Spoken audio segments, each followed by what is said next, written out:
What's up, everybody? My name's Chris, and this is the very first episode of the BrahjCast. This podcast is a platform for my brother and I to interview the fuck out of cool-ass and interesting people. On that note, I brought a badass into the studio tonight for you. He's an MMA cage-fighting vet.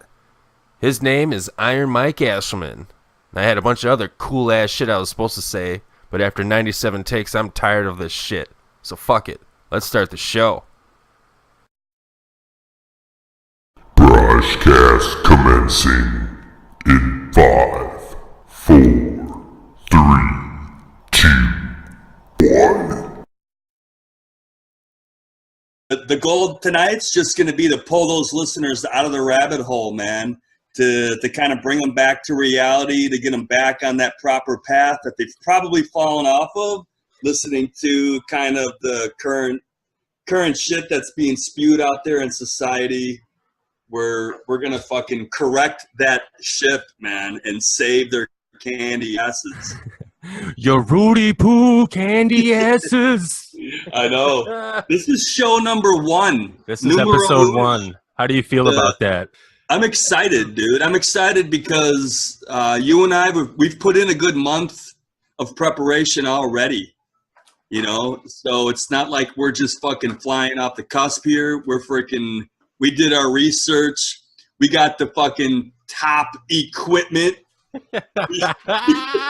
Blue microphones, thank you.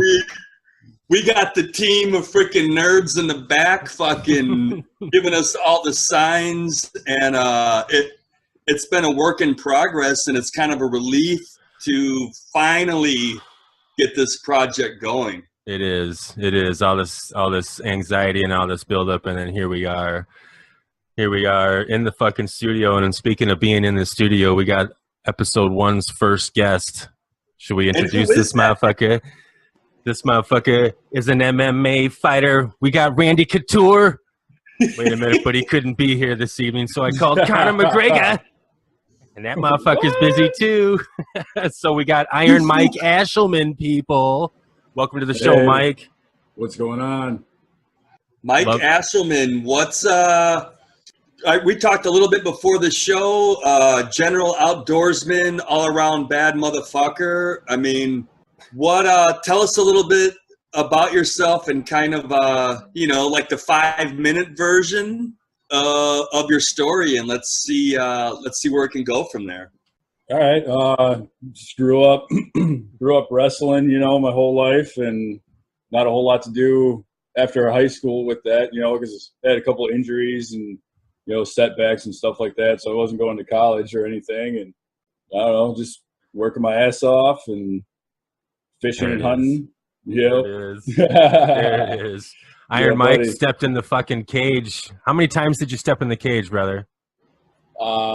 17 times. I was 17 fucking times. Here, I thought you were fucking 2-1 or 1-2. 17 fucking times, Mike. Yep. 12-5, brother. That's awesome. People, just in case you were wondering why Mike's here, this podcast is a fucking platform for fucking anything and everything. And one of my favorite things, if you know me or if you know anything about me, is mixed martial arts. So I've always wanted to talk to somebody who's been in the cage a few times and fucking done a whole training camp, all the shit that I've never done, but I've seen so many fucking times on these UFC fucking countdowns and all these build-ups and all this shit. So it's always intrigued me what it's really like. So these podcasts offer me an opportunity to bring motherfuckers on here so I can actually sit them down and ask them these fucking questions. So that's why Mike's here. So Mike, start again real quick. You started wrestling. How many years wrestling?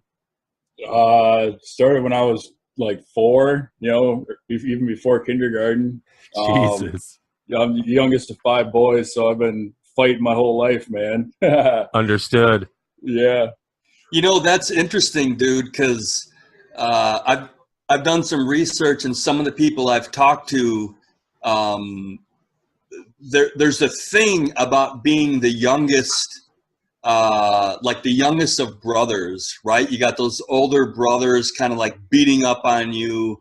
It seems like there's some research out there about like how the oldest acts and how success has come to him in his life. And then you got the middle ones, right? And their story's a little bit different, but like the youngest, right? The last one, like those are like the Jesse Owens of the world, right? Like it's almost like they got more to prove.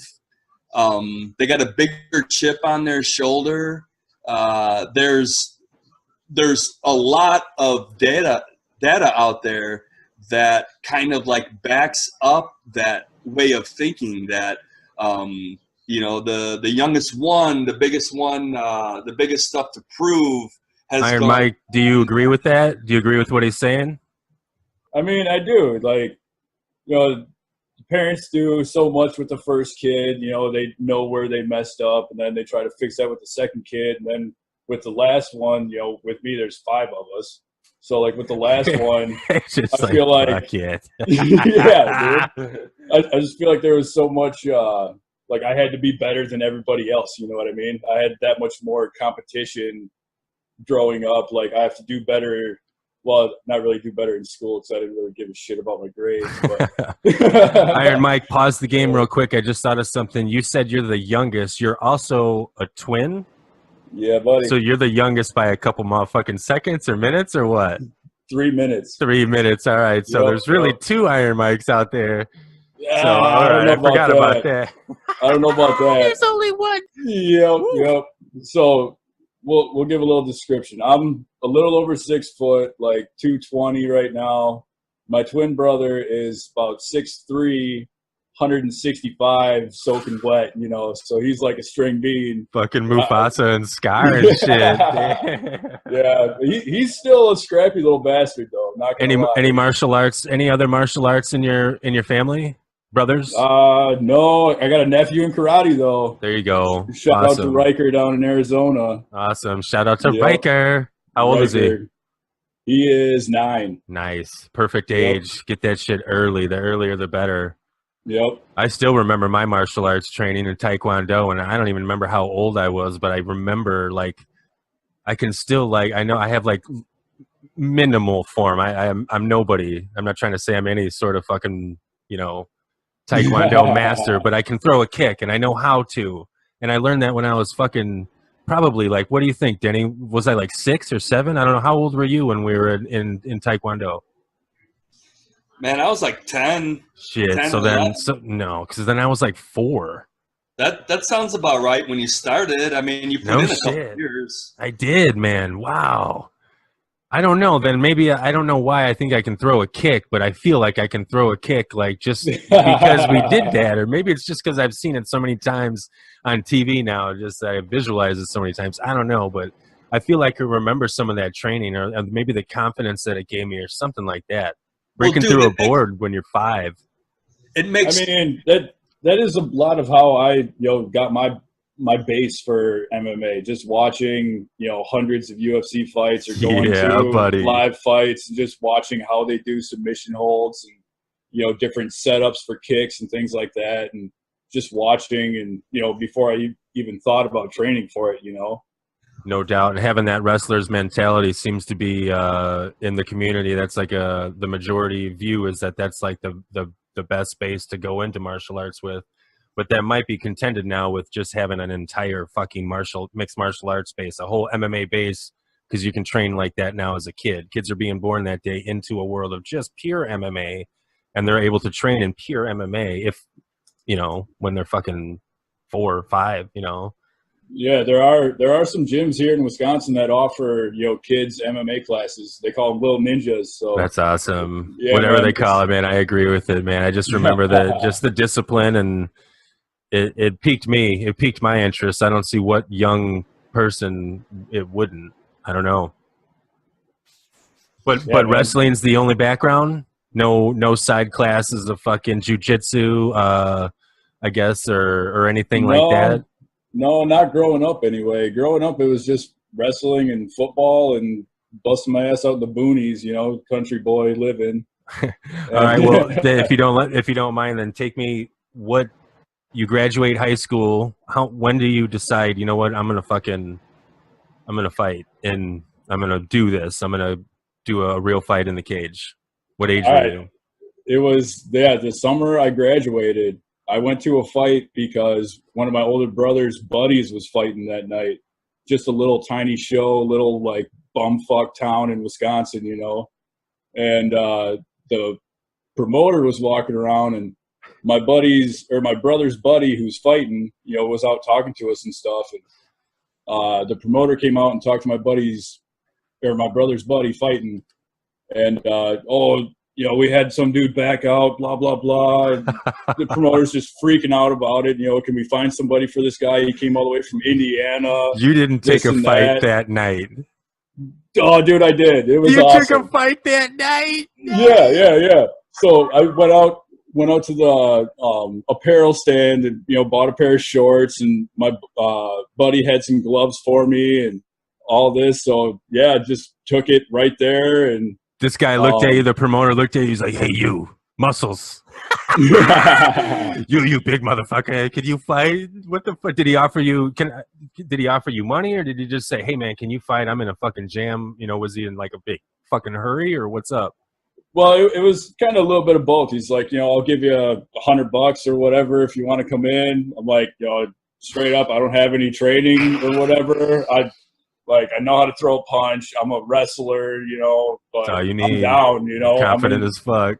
I'm in shape. You were in shape. Working out. Yep, I was in shape. I was, you know, I said, yeah, let's do it. And a minute and a half later, I put the dude in an armbar and popped his elbow and won the fight, man. Fucking I was hooked ever since. Yep, I was hooked ever since.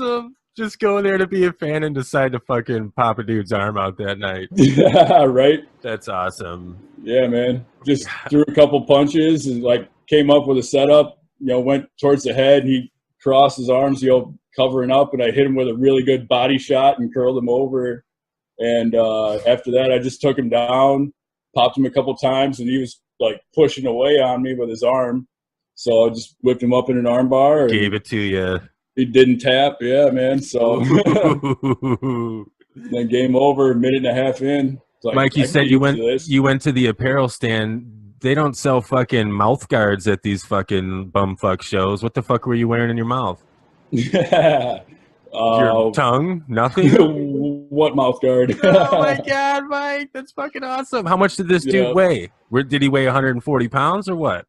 No, dude actually was 205, and I was walking around like, I don't know, 210 or whatever. All right, legit. And he's like, yeah, you know, do it. If dude really wants to step in the ring, let's do it. And he was all for it, and yeah, ended up kicking his ass, I guess. Awesome. So you're 1-0. You're 1-0, and then does this guy become your new promoter? Yeah, he did actually. He kind of ran a little tiny gym out of his basement for a little bit, just training random people. He was a big boxer, so I'd help him with wrestling classes and things like that.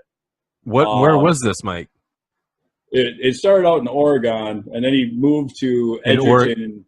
Oregon, Wisconsin, the city of Oregon, right? Not to confuse the millions of people listening right now. Yep, sorry, the whole world. For sure. We're talking about small towns in Wisconsin. For sure, right? In Oregon, yo. Yep. Yeah, just started out in his basement in Oregon. Just, you know, doing pad exercises and, you know, boxing, more or less just straight boxing workouts, you know, and I'd throw in a little wrestling with him. And we had another guy that was a really good wrestler, and, you know, we'd kind of merge into jiu-jitsu, trying out different ways of locking in submissions and things like that. Was that your first taste of kind of legit jiu-jitsu then, at this point then? Yeah, that was. Yep. Other than just watching and, you know, messing around with the boys after drinking for a little while, or, you know, everybody thinks they're tough, and then it'd be, oh, let's wrestle Mike, and, you know, wouldn't end very well for them. Denny, you're quiet over. I'm sorry about that fucking taking up all. Any questions for where we're at right now, or I'm just gonna keep going on because I've got a kind of a slew of questions that I like to throw at Mike's way. No, go ahead, dude. Bring it on. Cool. Yeah, I was just interested in the promoter aspect now that you've got a fight. This guy is kind of your promoter. Was there like an actual name of the promotion, like blank fucking fighting? Well, he kind of ran it through his gym. His nickname was Shark. It was Bill the Shark Finn. And it was all through. Fuck yeah, it would be Bill the Shark Finn. Yep, That's awesome.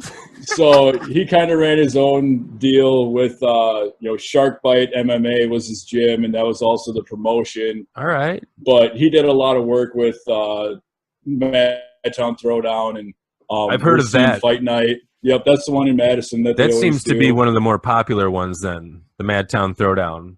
Yeah, yep. Would it be legitly difficult to get on that card, or do you think not? Now it's way different than when I started. Everything's sanctioned, so you got to go through the physicals, eye exams, blood work. You have to you get your fighter's license. So it's all a lot more legit now than just, oh hey, I'll show up and fight somebody. I was just gonna ask. I can't show up at the next one then and then fight. Nope. Is it drug tested? Yep, it is now. Yep. Yeah. Because they do the eye exam, a physical, and a blood test before and after. So it's a lot more legit now. Do you have to have like a fighter's license or a card or something for like Dane County then, or is that not a thing? It's Wisconsin, I believe. Oh, okay. It's the whole state you're good in. Yep. So Wisconsin's legit for MMA. Sorry, Wisconsin. One more question, man. Sorry, because I know some states, like obviously New York was the last one to fall. Wouldn't let just passed it. Yep. So Wisconsin though is legit MMA. Okay, so if UFC decided or wanted to ever come to Madison, they could. Yeah, they could, but the issue with that is we just don't have anywhere big enough for it. You know what I mean? Fucking A, man. Whatever high school's here in Mazomania would be just fine for me, so I don't have to fucking drive. Yeah, dude. Sorry to cut you off, Den. Where were you at there on Denny? No, with going with the like that whole drug testing thing, I mean, that's like a huge thing in sports in general, is like that anytime you put some sort of prize money or just bragging rights, in a competitive arena like that, people are going to find ways to win, and like the competition level like increases. So I was curious if some of the fighters I know, like they can tell when they're freaking rolling with dudes who are like just spewing the juice out of their freaking ears. Like they can legitimately feel the difference between somebody who's not on any kind of a performance enhancer and somebody who is on this kind of stuff. And with your resume, I was curious if you have felt anything like that before. Meaning, like, if you've ever, took somebody on where you knew this guy fucking was on something, and immediately you have that moment in your head where you're like, oh, fuck, man, I can't compete with this guy. Or if it increased and you were like, I'm taking this motherfucker down. Yeah, I've had a little bit of both, but there have been times where you'll be grappling with somebody and, you seem like you're doing all right, and then all of a sudden you do one thing that pisses him off, and it's just a whole nother animal, you know what I mean? Just like can't control anything he's doing, just out of nowhere, like that light switch, It's like, man, I don't know if he's been shooting up or what. Like, this dude's just a beast all of a sudden. But, I've had times where the switch flips for me too. It just, you get that one pop in the head or something, and all of a sudden you just go into the zone and nothing will stop you until the ref pulls you off him. You know what I mean? Doesn't matter if he's got 8 needles of roids in him at that moment. Nothing's going to fucking stop you. Yep. Yeah, it is like you as a fighter, you sense when you've hurt somebody, and when you go in for the kill, it's like nobody really holds back, You don't, at least for me, from the limited experience I've had in the ring and stuff like that, like I'm not thinking about conserving my energy when I smell blood in the water. It's like, it's time to fucking dance, right? Like I'm putting this guy out now, and I don't know if that's the greatest philosophy to use, but that's kind of like what kicked in my experience. Yeah, to a point. Like when a fight would first start off, I'd come out and mess with the dude a little bit just to see how he's going to react and things like that. And then I'll wait for him to make the mistake. I'll set him up for something, and as soon as I see him go to throw a block or flinch from something, that's when the instinct comes in, like destroy. You know what I mean? And I just wait for them. Yeah. Yeah, just wait for them to make the mistake, and then that's when I can take him down or, throw that good body shot like I was saying earlier, and, just something for a good setup. And, yeah, man, it's a lot of fun. Do you have coaches that work with you now? I mean, now kind of where you're at, or was there a point in your career where you're like, look, I need a striking coach. I need, this coach, a nutrition guy, or, anything like that? Well, as far as like dieting and things like that, I did on my own. I went to school for a semester for personal training. So I kind of know how to cut weight properly and what I need to re-nourish myself after weigh-ins and everything. But yeah, I definitely, being a wrestler, I feel like I can always improve on my, standing, on my striking game. So, I'd go out, and I got a really good Golden Gloves, boxing coach for a little while. I'd mess around a little bit with Muay Thai. I'd go try at different places and things like that, but, nothing ever too intense with the Muay Thai. But, there's always room for improvement no matter where you go. You know what I mean? Yeah. It's just a never-ending process, It is really. And so coming from a wrestling background, like how do you feel about cutting weight? I don't know if you fight kind of around like this 5, maybe 10-pound window, but, you hear these stories about dudes cutting 20, 30 pounds. And I mean, there's a difference between like cutting weight and then there's cutting weight, right? Like there's shedding a few pounds, and then there's like severely dehydrating yourself. Oh yeah, man. Your kidneys almost shut down. You're almost dragged to the scale to weigh in, and then you go in the back and get IVs right away to kind of rehydrate. Like, that to me, I would never feel right fighting even a few hours after being at that state, Absolutely. And I know that's just dangerous too, man. How do you feel about that kind of stuff? Yeah, like, everybody always thought that because I was a wrestler, I'd be used to it. But my whole life, I never cut weight. And then, I started out fighting at 205. I'd cut, 4 or 5 pounds, whatever, no big deal. But then, I start meeting up with these dudes that are cutting that 20, 25 pounds to get down to 205 when, I'm all of a sudden the tiny dude fighting all these big ass guys. You know what I mean?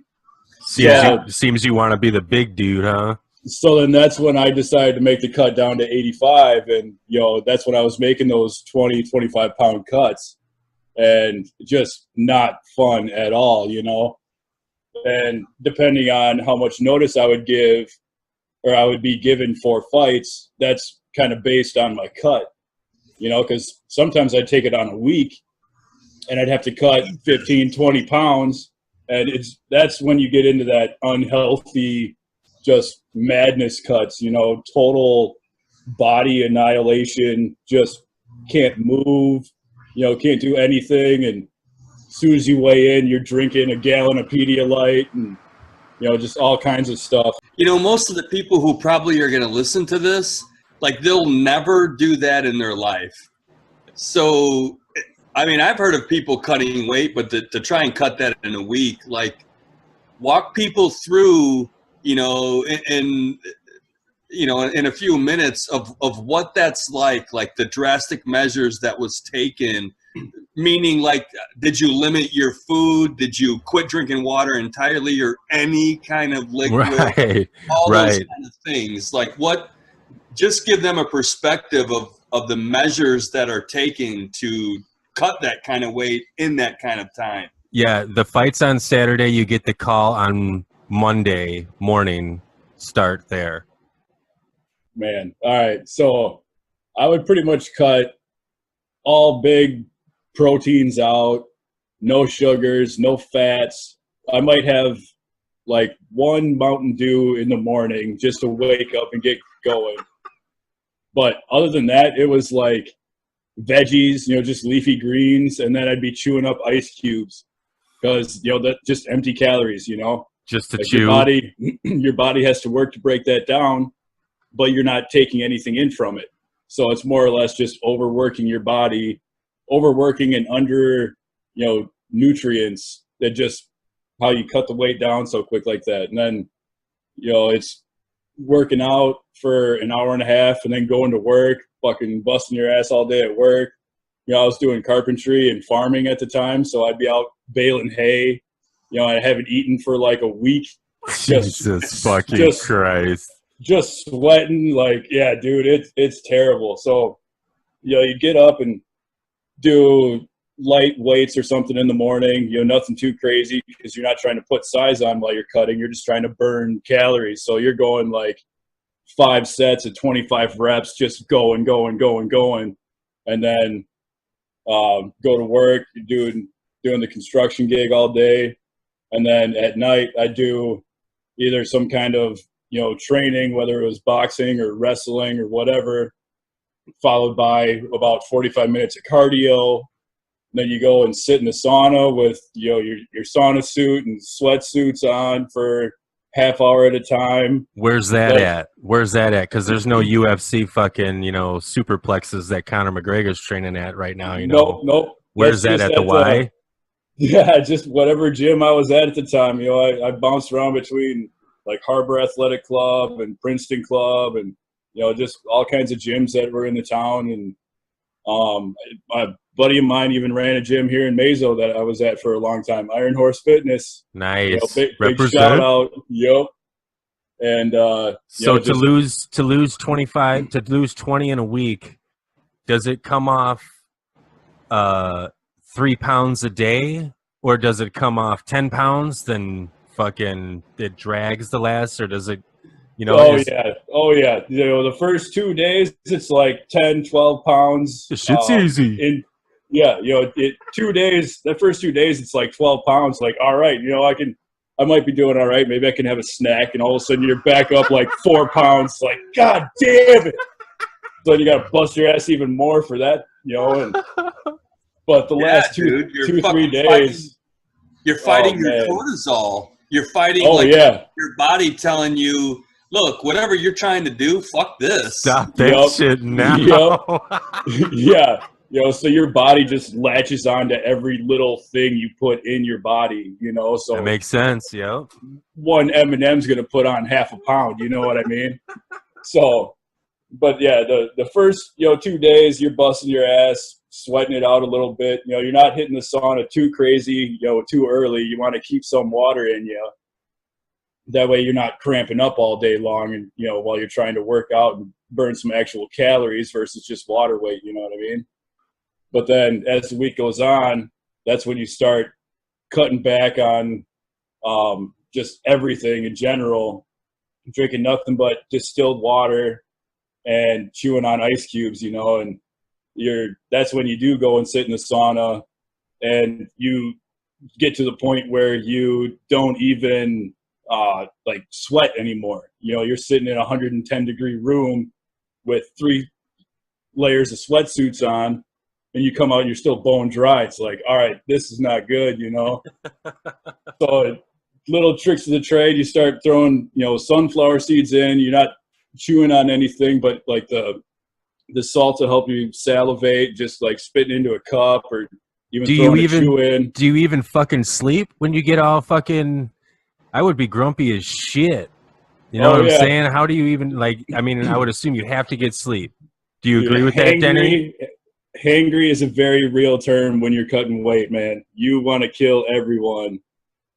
And, it just the tiniest little thing will set you off. But, you just got to be strong and hold through it, you know what I mean? And it's rough, but more often than not, it paid off in the end. So it paid off in the end by being a gigantic dude versus the smaller fucking dude. Well, that's interesting. Like, how were you able to recover from that then within like a 24-hour period, get rehydrated, and then go in there and perform at the level that you expected of yourself?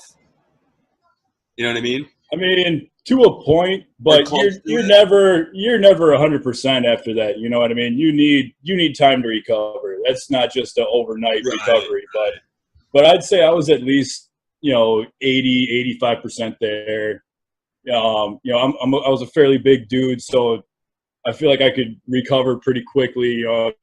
Because I'm lean and mean at that point, and it's your body is just soaking up so much so quickly.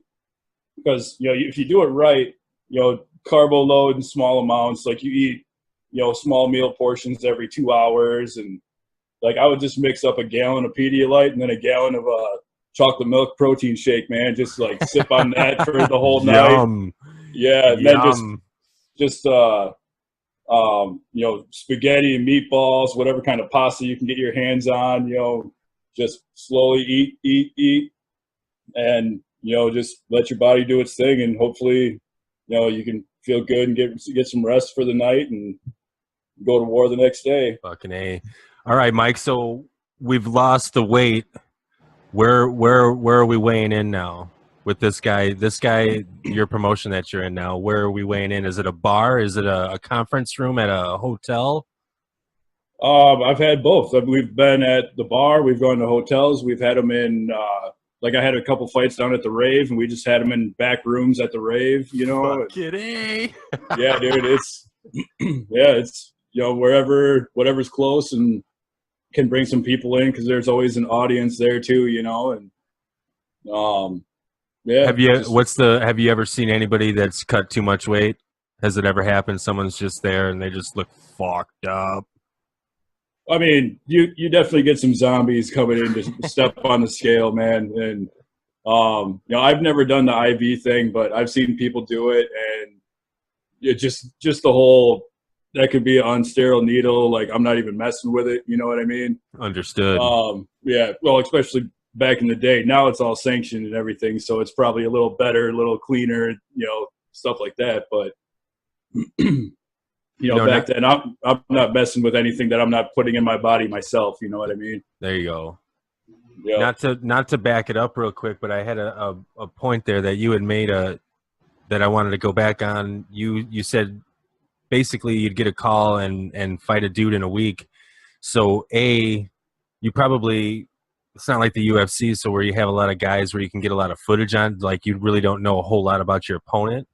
And then B, what's the longest camp you were ever afforded? Like would they ever call you and be like, shit, dude, in like 2 months you're gonna fight, and like give you that much time to prepare? Or was it always like minimal weeks?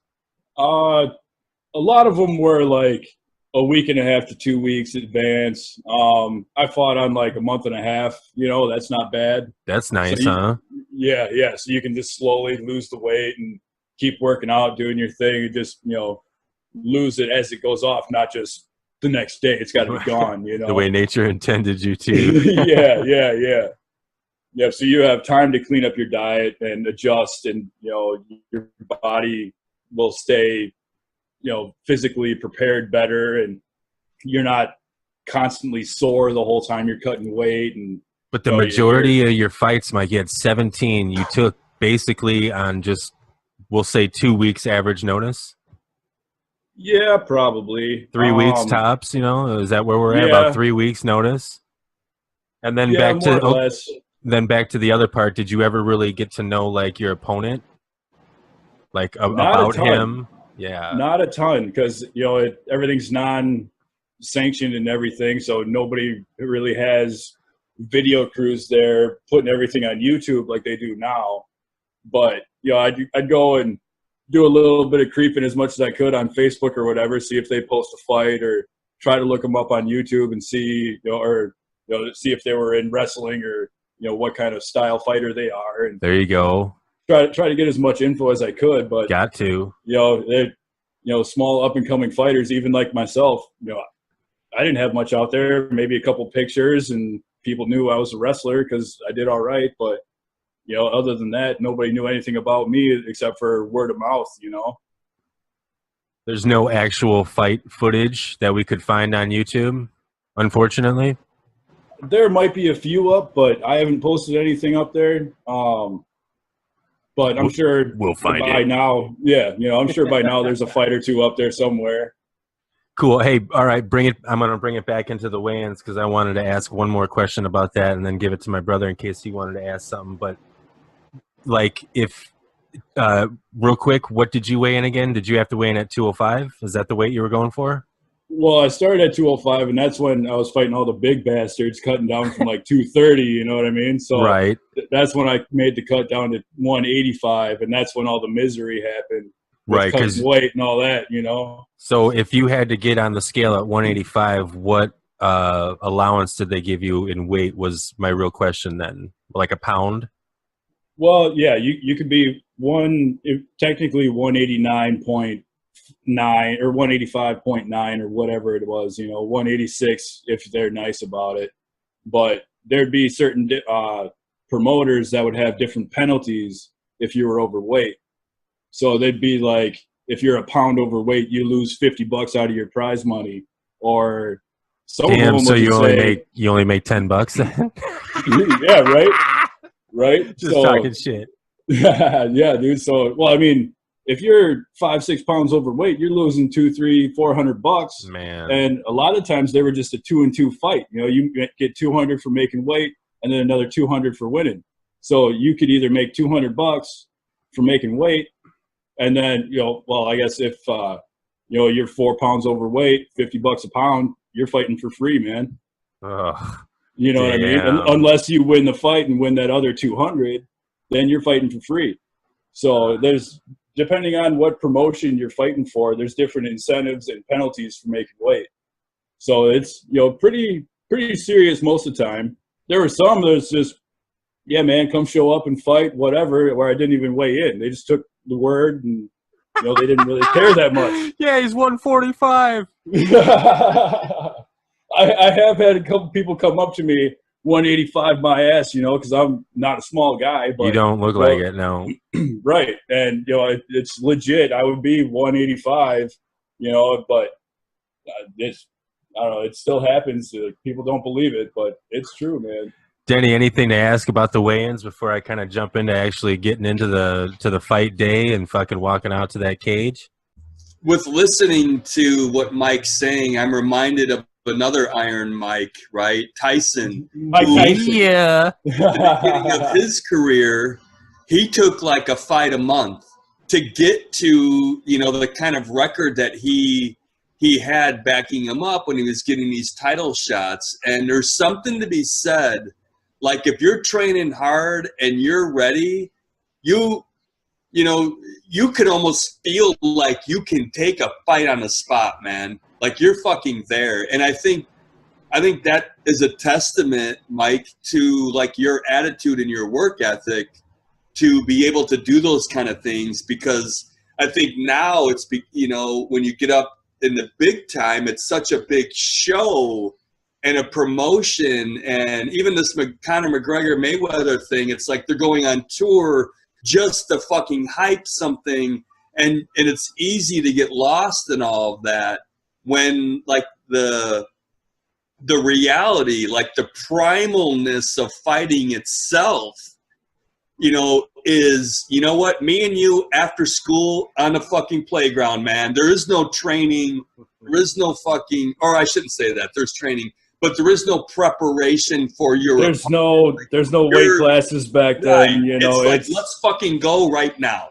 Yep. And I think somebody who has that kind of attitude has an advantage over the person who needs mentally some sort of wiggle room to become this person they're supposed to already be. Would you agree with that? Yeah, I would agree. Yeah. I was always made sure I was in shape. I was working out every day, sometimes twice a day. And, I always made sure I was in shape. But the only thing that held me back from taking fights on shorter notice is the weight cut. You know, when I was at 205, I'd take them on 3-4 days notice if I didn't have anything going on. And sure, I'll go make a couple $100 tomorrow or whatever, you know, I'll go do it. But every now and then it's like, all right, I got to, you know, pump the brakes a little bit. I need time to actually cut, you know, so I have had to, you know, turn down some fights just because I wouldn't be able to make the cut, you know? For sure. I mean, I think that kind of comes with the territory, but I was just kind of like following up with the whole idea of like, if I was, you know, wanted to go down the road of like professionally fighting, I would want to feel like I was always ready, you know? Yeah. Yeah. Like, yeah. You know, like I would do what I would have to do to, you know, make a certain weight or whatnot, but I certainly wouldn't want to kind of use some sort of excuse as like, okay, if I'm going to take this guy on, I need 90 days, right? Like, fuck all that. Like it's, you know, there's something to be said of that. Yeah. When we talk about dudes taking fights on hella short notice, just screaming in my head is the name Donald Cowboy Cerrone.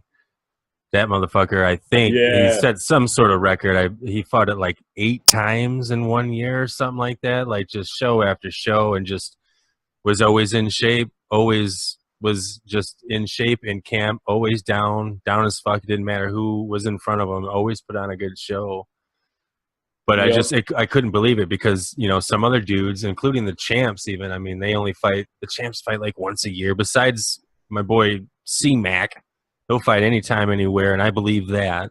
He's of that attitude that you're talking about, Denny, but fucking some of these other people, they want to fight once a year and shit like that. It's fucking weird to where they got to they balloon up. You see them fucking out commentating, doing all this other shit, and then they have to like go through a physical camp, you know, actually bring their body back to this fucking shape versus these dudes that are versus these dudes that are constantly kind of fucking on the mend, on the ready to go. But go ahead. What were you gonna say, Mike?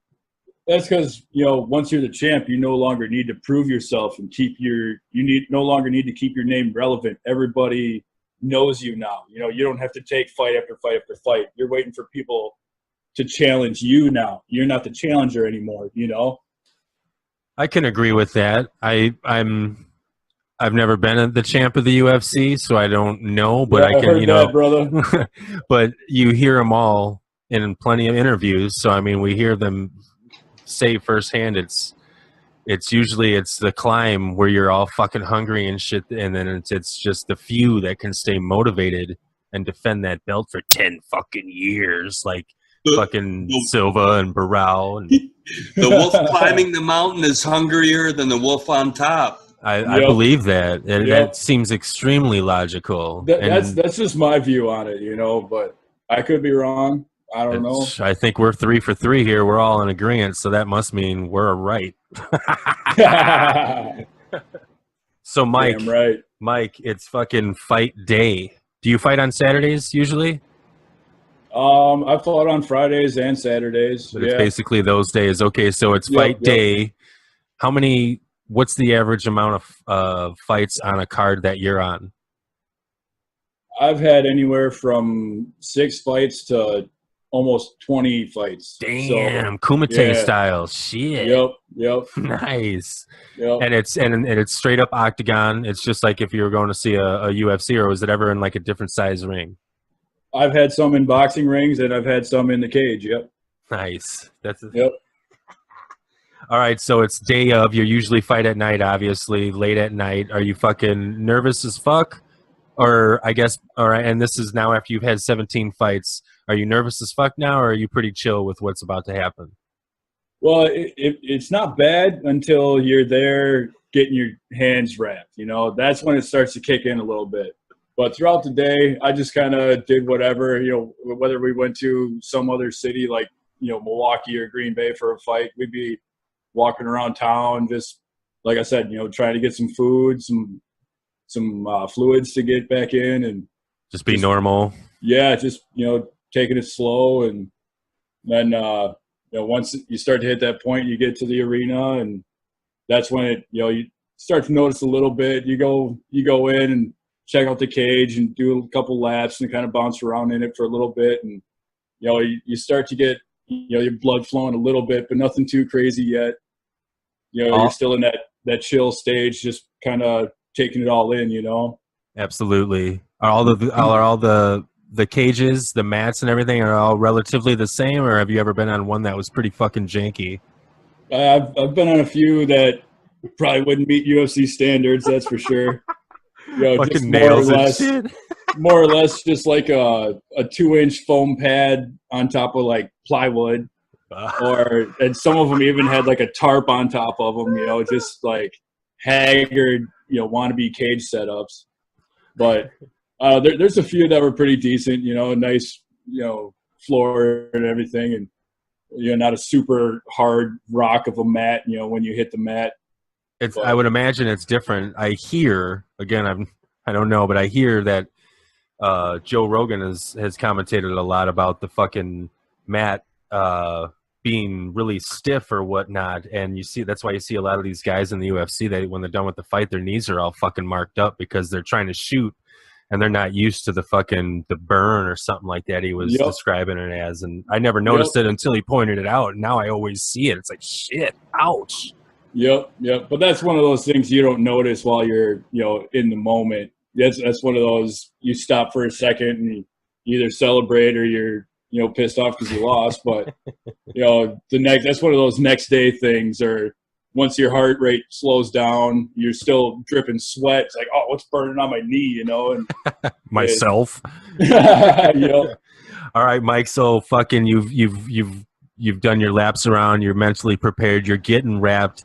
Was there ever in your 17 fights, did they ever say, hey, motherfucker, what kind of music do you want to come out to? Yeah, you always get to choose your intros. Well, I shouldn't say always. I shouldn't say always, because they definitely messed up mine a few times. But more often than not, I just give them a CD and be like, yeah, play whatever. And more often than not, Ted Nugent.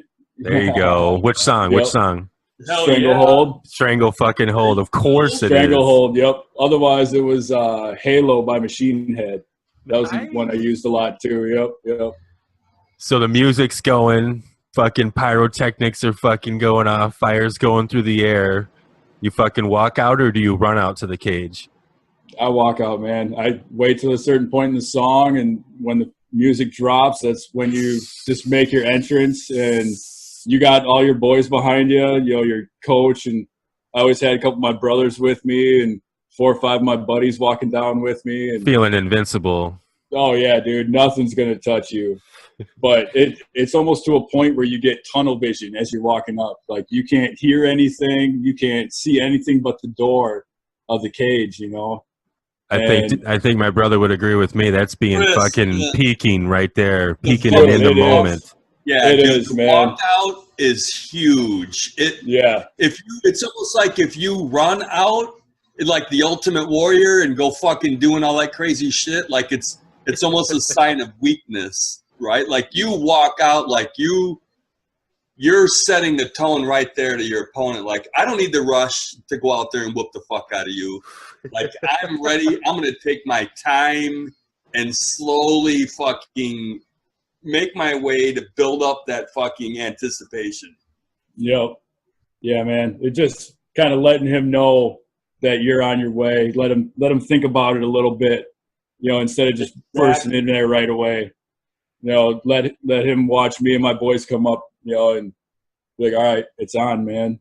And if they all look like, if your whole entourage has that same look in their eyes, in your eyes, scary as fuck. Oh yeah, your opponent's shitting his fucking pants. He's already thinking like, man, this motherfucker looks like he worked a lot harder than I did. And right then and there's your advantage. One of your advantages. Yep. Just little mind games, that's a big part of it. So, Mike, it's you've walked up, you're at the cage, and is it just like I see in the UFC? Fucking, there's a dude there. Your arms are up, checks your cup, checks your shit, and then puts that Vaseline on your eyebrows and shit. Yep, you always have Stitch come over and, you know, put some Vaseline on you and wipe you down, make sure you're not covered in grease or anything. And Stitch is like the corner guy. That's just the nickname we always give him. Yep, you know, the corner doc, you know, in case he needs to stitch you back up or whatever. But correct me. Sorry, go ahead. Oh, go for it. I was just going to ask you to correct me if I'm wrong. The purpose of the Vaseline is so the first punch or two sort of kind of just glances, I don't want to say glances off, but like we're going for it to slide off. Is that correct? Is that why that's there? Because, you know, if there's nothing there, it's just skin, the glove will actually stick to you and it'll more or less tear your skin open. So you want something to cause less friction. You'll still feel the punch, but you won't get the constant, you know, skin tearing, like, because, you know, you don't want to be cut up and everything. Understood. But, you know, it prolongs the fight, and it's more based on your skill versus like skin failing, and then they have to stop the fight because of blood, you know. And then you're forever scarred. I don't want to jump ahead too far, but of course you're forever scarred, and scar tissue's fucking bullshit, and it'll forever just always cut, so it'll just open up every fucking fight after that. But especially the eyebrows. You made a comment because he fucking puts the shit on you, but he also checks you for grease because he wants to make sure that you ain't got that shit all over your shoulders, your chest, and your back. Am I correct? Arms, legs, yep, everything. So nobody can try to grab you and just whoop. Yep. Got you. So all right, so now he's giving you the okay to go in. What's your ritual when you walk in the cage? I see guys pray. I see guys go in stomping. I see guys get on their knees and crawl in like some fucking animal and shit, feeling all predatory. What was your gig? I'd walk in, take a second, kind of look around, do a little side shuffle, do a lap around, you know, just kind of shuffling to the side, look over at the dude, give him a little head nod, and get to your corner, kind of give myself a couple slaps in the head, you know, just to be like, all right, man, game on, and, you know, get ready to go, wait for the ref to say, let's do it. I've been calling you Iron Mike this whole time because I think that's pretty awesome. Is that your real nickname in the cage, or did you not have one? I didn't really have one in the cage. Just, well, all my buddies call me Ogre, but, you know, other than that. Ogre, you asshole. Ogre Smash, yep. It was Ogre Smash. But day to day, everybody calls me Sloth, so. Hey, you guys! Yep. Yeah, man. Holy shit, dude. I've been waiting to let that out for fucking years. Man, that's awesome, dude. I think I really appreciate you coming on with us and kind of rapping and, you know, going through the whole, like, mindset of a fighter, especially from, like, your background and stuff. Where can people get a hold of you? You know, like, how can they reach out to you? And going with that, let me just ask you one more question. We got about 7 minutes. What would you tell Mike Aeschlimann 10 years earlier? Like, if you could go, the cliche question, right? If you could go back and kind of tell yourself some advice, what would that be? Getting deep as fuck over here. I know. This is how we got to end it. We got to end it on what would you say, and how can people get a hold of you? Well, I'd go back and say, you know, you can always work harder because, you know, I definitely wasn't the hardest worker coming up, or, you know, I just kind of half-assed my way and be a good enough of an athlete to skate by, you know what I mean? But you can definitely always work harder, be dedicated, and get your shit done, you know. But nice. Anybody wants to reach right there. Yeah, anybody wants to reach out, just hit me up on Facebook or something. That's pretty much all I'm rocking, just Facebook. But yeah, Mike Aeschlimann, you know, shoot me a message, comment, whatever you want. Well, Mike, do you go ahead. do any coaching, or this woman? Do you coach anybody, or would you be open to the idea? I guess I wouldn't say no, but I don't know. I'm a super busy guy. That's my only issue. That's why I don't train anymore. You know, after I blew my shoulder out, I kind of had to put the kibosh on it. but I wouldn't mind getting back into it, pretty soon here. Cool, man. Would you mind coming back and seeing us in a couple months? Yeah, I'm down. Fuck yeah, that's what I'm talking about. Well, Mike, thanks for being on the fucking very first episode of the fucking BrahjCast. We really appreciate it. Yeah, no problem, guys. Yeah, dude, I appreciate you coming on. Thanks again. No problem, man. It's fun. Absolutely. Nice meeting you. Yeah, you too. All right, take it easy. All You right, too. here we go. Later, guys. All right, everybody, that's it. The very first episode of the BrahjCast is in the books. Want to thank everybody for stopping on by, having some fun with us today. If you want to find us on social media for any more questions or comments, check out my brother at D Krerowicz on Instagram. I'm not there yet because I'm fucking old school and stupid. I do have a Twitter account. That's at Chris Krerowicz. Twitter, the high school of social media. Still fun, though. Also, look me up on Snapchat. That's the fun shit right there. That's the real shit. Anyways, thanks again for stopping by. Episode 1 in the books. Episode 2 coming out next week, where my brother and I interview the Beatles scholar himself, Aaron Kadovich. It's fun times, good shit. Love you all. Take care. Thanks again for stopping by. Don't forget to like and subscribe.